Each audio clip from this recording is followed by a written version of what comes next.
Here I am again. Yes, having a bit of an anxiety attack. Tube in my head is clogged up again or something or whatever, and it's messed up my vision and my hearing. But anyway, that's sort of the subject again, back to this idea of perspective and how we all start off perspective just from the fact of, our native condition even will give you perspective. And it's just kind of funny how it can go both ways.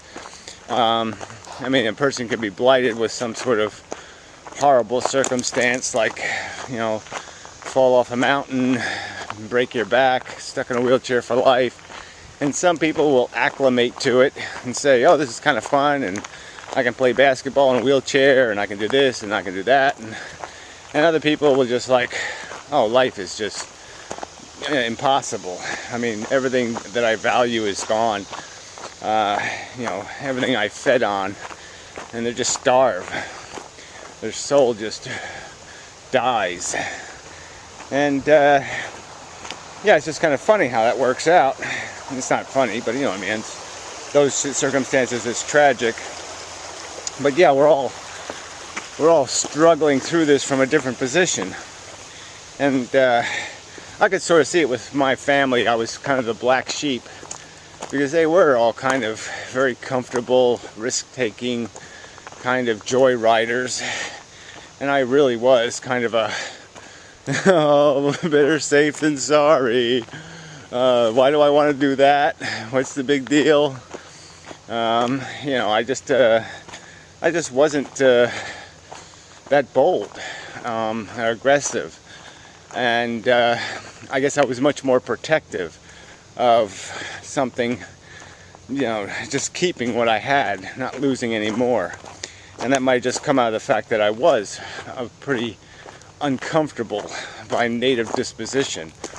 I always had there was always a negative undertow kind of current running, in my ocean. It wasn't a smooth, calm sea, whatever the metaphor would be.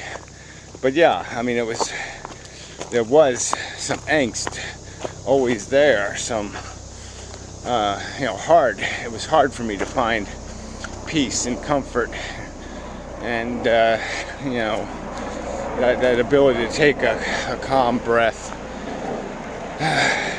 It always came hard for me. So obviously people in these different conditions, these different circumstances, are going to view life very differently. It's just simple analogies. It's like, deep sea fishing is going to be a different experience for somebody who gets seasick and somebody who doesn't. Or an ocean cruise, or whatever the analogy would be. They're going to have completely different experiences in all likelihood. And so that's part of what has to be accounted for when we talk about the human race, is that there isn't one kind of human. There are different kinds of humans with different sensitivities or sensibilities, and people got to at least counter for it. You can't just pretend it doesn't exist. And so when they talk all this bold talk, you should just buck up or kill yourself or some other kind of crap, they're talking from a place that's completely different than that other person's got to live with. And so that's really just bullshit.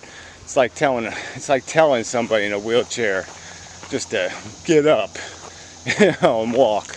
What the hell is that shit? That's what's out there. People are that crude and baboon-like in their philosophies and their understanding of reality. So anyway, I want to go with this. So yeah, it does pervert the foundation from which we do this philosophy thing. There's people who are comfortable are quite obviously not going to see it, and they're only going to be able to imagine. So they have to use their imagination and say, well, what's it like to be starving? Or what's it like to be living in a cardboard hovel, in Haiti, and some stink, the sewage in your front yard, and the smell. You know, when your pet is a cockroach. You know, and they have to do a little bit of pondering to get there, because their life is nothing like that life.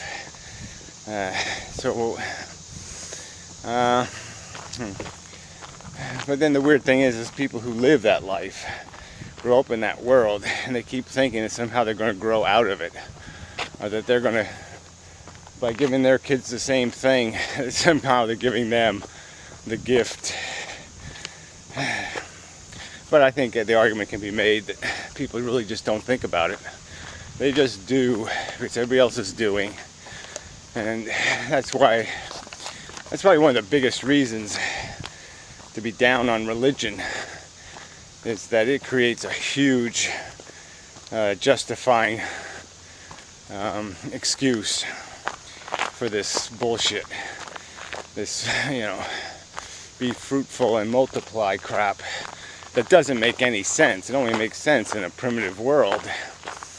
You can't make any logical sense out of that kind of philosophy in a world where, you know, population is growing on a finite planet. You know, that's a real problem. Yeah, so this isn't exactly where I wanted to go with this video. I just kind of want to get to this idea of what makes the difference between person A and person B, you know, Republican, Democrat, or whatever it is. It's just not that much.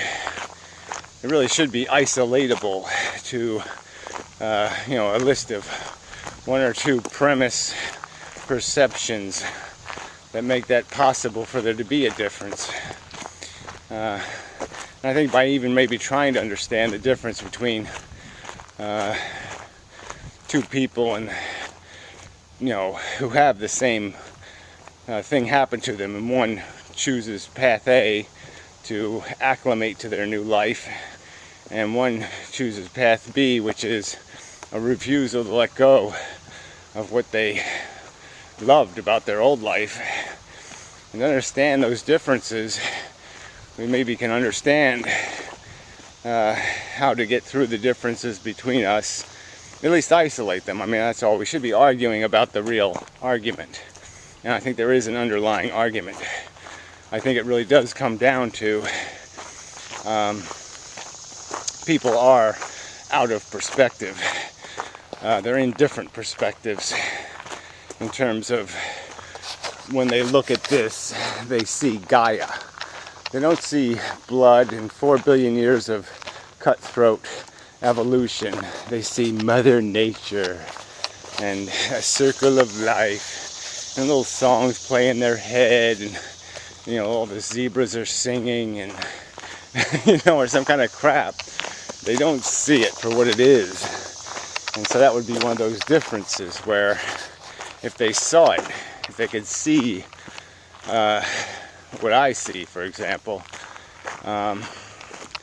yeah, they just couldn't find a way to make some of the silly arguments they make, because it wouldn't make any sense in that context. You couldn't defend consumption, reproduction, cannibalism, and addiction. So anyway, especially if you knew the cost, which was this capacity to feel, you know, absolutely alienated to your existence, to feel it like a visceral, hard aversion and repulsion, you know, to the lack of control we have. You know, there's some people that are going to acclimate to being a slave. There's some animals, I've used this argument, but I'll use it again. There's some animals that accept domestication, accept being a zoo animal, accept the bit being put in their mouth and being trained and acclimated. And then there's some animals that just aren't going to do it. They can't sacrifice that much of their sense of themselves, their dignity, their control. They can't give up that much control. And I suppose I'm one of those people. I can't give up control to dumb forces. I won't salute something merely because it has a patch on its sleeve. It's got to prove to me it earned it. You know, it's got to demonstrate that. So anyway, yeah, kind of a minor video, but I'm having a minor beginning to my day. Uncomfortable, but not your problem. It's my problem, and there are worse. So I guess I shouldn't complain. But you know, I complain. That's what I do. Till next time.